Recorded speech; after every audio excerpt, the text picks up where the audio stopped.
Ah, mon Sarko. Intuitivement, tu étais coupable. Je te voyais, je voulais te voir en prison. Mais, est-ce que tu as commis des crimes? Je ne sais pas. Ça va être la question du jour. Voilà. Alors, la racaille va-t-elle aller en prison? Sarko, d'ailleurs, Sarko, faut nous expliquer que tous ceux qui vont en prison, c'est la racaille. Donc, toi, tu vas aller en prison, donc c'est la racaille. Pourquoi, dans ton cas exceptionnel, comme tu dis, apparemment, tu as été victime de l'injustice, tu ne serais pas victime de la justice. Pourquoi dans ton cas? Ouais, quand même. Hein. Parce que durant ton mandat, c'était pas le discours que tu nous tenais. Enfin, c'est le discours que tu tenais pour tous les autres, mais pas pour toi. Donc quand même, il y a un problème de cohérence. Rien que pour ça, pour moi, ta place est en prison.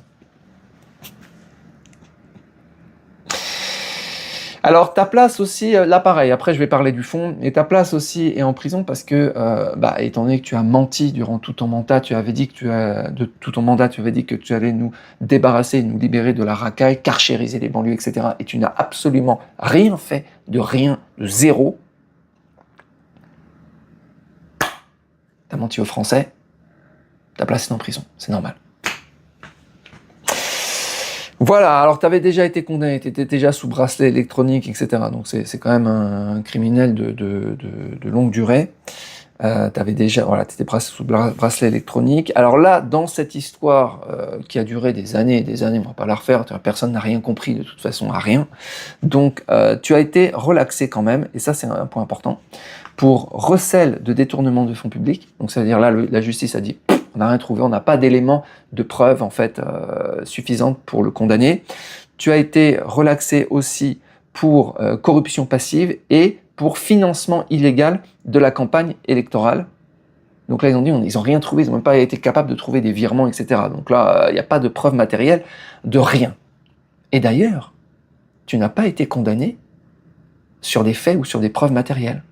Et c'est ça qui m'a étonné, c'est ça qui a déclenché même ma volonté de faire cette vidéo. Tu as été condamné pour une intentionnalité, c'est-à-dire pour une pensée, pour une réunion, association de malfaiteurs. Vous saviez que ça existait? Je ne savais pas. Donc j'ai approfondi en fait ce sujet qui m'intéresse parce que pour moi, en fait, quand quelqu'un est condamné pour quelque chose, c'est parce qu'il a commis un crime. Par exemple, il a volé une orange, ou il a vendu des produits illicites, ou il a séquestré quelqu'un, il a fait quelque chose. C'est-à-dire que pour moi, on était toujours condamné pour un acte, en fait. On n'était pas condamné pour quelque chose qu'on pense. Parce que si on est condamné pour quelque chose qu'on pense, d'abord, il n'y a pas de preuve de penser quelque chose, et on a tous eu, reconnaissons-le, des intentions malveillantes. Qui n'a pas eu envie de commettre un crime sur son voisin, quand il y avait trop de bruit? On a tous voulu faire des choses. Mais pour moi, la distinction d'ailleurs entre un peu l'homme et l'animal, ou l'homme qui se comporte bien et qui mérite d'être en société, et le criminel qu'il faut écarter de la société, c'est bien que l'homme adapté à la société, il a plein d'idées criminelles dans sa tête, mais il n'en commet aucune. C'est-à-dire que, voilà, il se dit, même si j'ai envie de faire ça, même si j'ai l'intention de commettre des délits et des crimes, etc., je ne ferai rien de tout ça pour pouvoir vivre en société. Je passerai par la justice. Pour moi, c'est ça qui distingue. Je ne savais pas que si quelqu'un avait juste envie de commettre un crime, c'était déjà un criminel, de façon préventive. Vous saviez que ça existait, ça? Moi, je ne savais pas. J'ai été surpris. Donc, il a été jugé sur une pensée, et d'ailleurs, le juge reconnaît, il n'y a aucun fait de rien. Il y a juste une intention. Ok. Alors, je vous lis quand même cette histoire d'association de malfaiteurs. L'association de malfaiteurs est une infraction pénale qui ne requiert pas la commission effective d'un crime ou d'un délit. Vous n'avez rien commis. Vous avez juste eu envie de le faire. Elle sanctionne le fait de participer donc à un groupe ou une entente ayant pour but de préparer des infractions futures, même si ces dernières n'ont jamais eu lieu. Et c'est le cas ici, c'est-à-dire que c'est pas qu'ils ne savent pas si ça a eu lieu ou pas. Non, non. Ils ont démontré que ça n'avait pas eu lieu. Ils ont cherché les virements, les financements occultes, etc. Ils n'ont rien trouvé. Et donc, ils ont été relaxés sur les crimes. C'est-à-dire que c'est comme si quelqu'un avait eu une intention de faire un crime et qu'on avait la preuve qu'aucun crime n'a été commis. C'est une blague.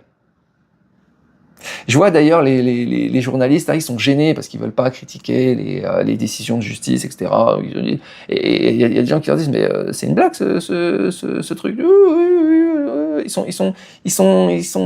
C'est malaisant. L'existence d'une telle entente doit être démontrée par des faits matériels, c'est mis entre guillemets, parce que je suis allé rechercher sur la plupart des pays. Alors la plupart des pays, c'est pas que la France hein, qui a ça honnêtement, je pensais que c'était qu'en France, en fait c'est partout dans le monde, cette idée de trucs préventifs et d'association de malfaiteurs, c'est-à-dire vous avez l'intention de commettre quelque chose. Mais il faut qu'il y ait une forme de matérialité sur cette intention. Par exemple, vous allez acheter du matériel pour commettre le crime. Et on retrouve ce matériel, on retrouve les bons d'achat, on retrouve plein de trucs qui font que vous alliez préparer un crime. Ok ? Ils n'ont rien trouvé.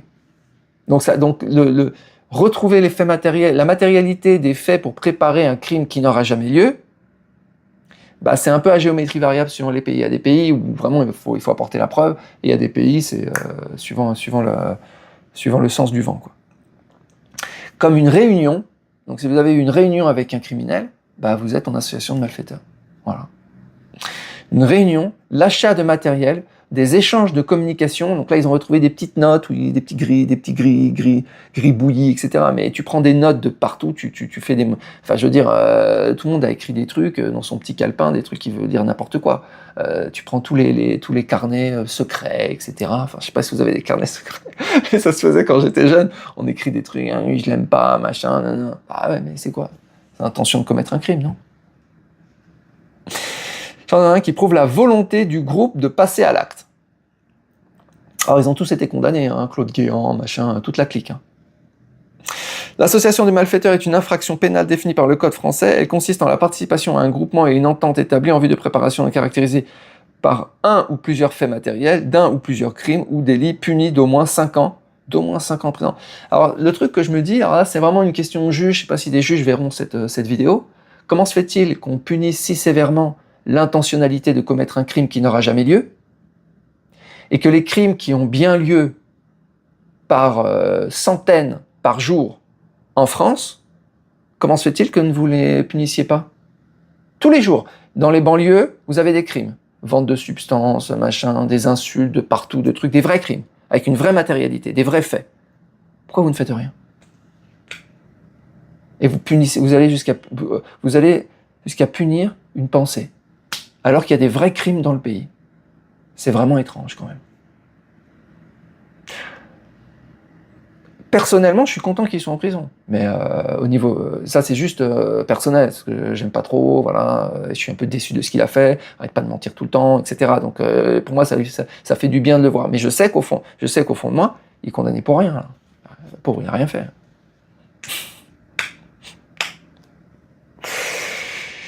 En d'autres termes, alors ça risque de calmer du monde, hein, parce que dis donc, attention, dès que vous faites un repas avec quelqu'un, à un moment, il va falloir être vigilant. Hein. Est-ce que cette personne a été impliquée dans des crimes ou autres ? En d'autres termes, il ne s'agit pas de juger une action concrète qui aurait été commise, mais bien l'intention de s'associer avec d'autres personnes dans le but de commettre une infraction. C'est l'organisation, le fait de s'entendre qui est sanctionné. Nom de Dieu. Je suis surpris, hein, vraiment que ça existe comme ça. Pour vous éclairer davantage sur la nature de cette infraction, l'accusation ne visait pas à prouver un versement d'argent direct, mais l'existence d'une entente délibérée pour obtenir ce financement, ce qui a été jugé. Donc ils ont cherché un stratagème pour obtenir un financement de leur campagne présidentielle. Donc, pour moi, quand on discute autour d'un, tiens, cherche un financement, on va discuter parfois de méthodes légales, parfois de méthodes qui sont dans la zone grise, parfois des méthodes on ne sait même pas si c'est illégal. Donc on pose ces questions, tout est sur la table. Comment obtenir de l'argent ? Voilà, un financement pour une entreprise ou autre. Voilà. Et ça, c'est illégal. Voilà. Rien que ça. Témoignage jugé suffisant. Donc, pour obtenir ce financement, ce qui a été jugé suffisant pour caractériser l'infraction. Le tribunal a notamment pris en compte des témoignages, des témoignages des gars qui ont changé 17 fois de version. Donc, des témoignages, ça veut rien dire, c'est pas une preuve, rien du tout.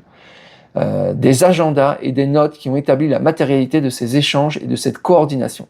Sachant que derrière, ça n'a abouti à aucun crime, ça n'a abouti à aucun financement, puisqu'ils n'ont pas été démontrés, au contraire, ils ont été démontrés qu'il n'y en avait pas. Des témoignages concordants, notamment celui de Ziad Takeddine, c'est le gars qui a changé 17 fois de version, qui a affirmé avoir transporté des valises d'argent liquide, bien que ce témoignage ait pu être remis en cause. Oui, il a été plus que remis en cause, il a été complètement discrédité. Des agendas, alors ils disent qu'il a été corroboré par d'autres indices, mais s'il avait été suffisamment corroboré, à ce moment-là, on aurait retrouvé des traces de cet argent, et donc il aurait été condamné pour financement illégal. Et alors là, pour moi, s'il y avait eu derrière l'intention plus le financement illégal, etc., là on est bon, là tu me fous tout ça en tôle, il n'y a pas de souci. Des agendas et des notes, des carnets, saisis chez d'anciens dignitaires libyens, en particulier chez l'ancien chef des services secrets, mentionnant des versements d'argent et des rencontres. Où est l'argent ?